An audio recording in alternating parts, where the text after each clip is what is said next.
يا أيها الذين آمنوا كتب عليكم الصيام كما كتب على الذين من قبلكم لعلكم تتقون۔ روزہ اور تقوی کا حصول۔ ماہ رمضان دراصل تربیت کا مہینہ ہے۔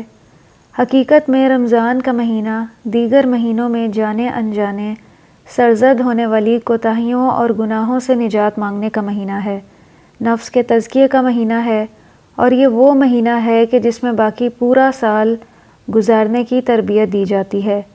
لیکن کیا روزے کی فرضیت اور ان تمام مقاصد کا حصول صرف کھانا پینا چھوڑ دینے سے پورا ہو جاتا ہے؟ کیا روزے دار کے لیے اتنا ہی کافی ہے کہ وہ سحری سے افطار تک کچھ نہ کھائے پیے؟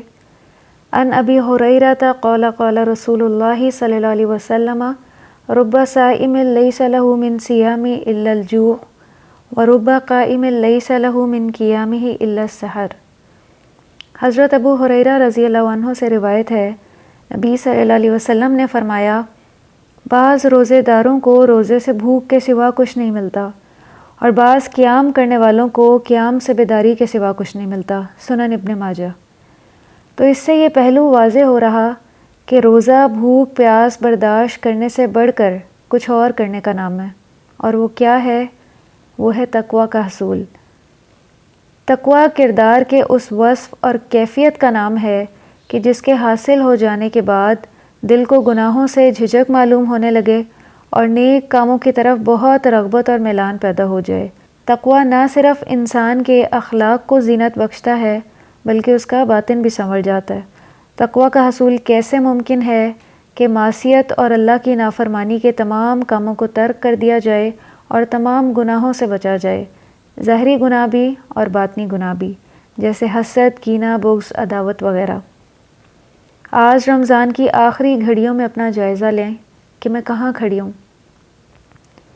کیا میں اس مقام پہ ہوں کہ میرا دل گناہوں سے بے رغبتی محسوس کرے، نیکی کا شوق اور ایمان کی حلاوت مجھے اپنے دل میں محسوس ہو، اللہ کا قرب محسوس ہو؟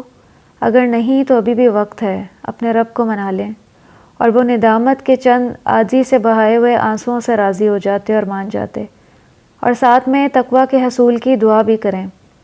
اللہم آتی نفسی تقواہا وزکیہا انت خیر من زکاہا انت ولیہا و مولاہا۔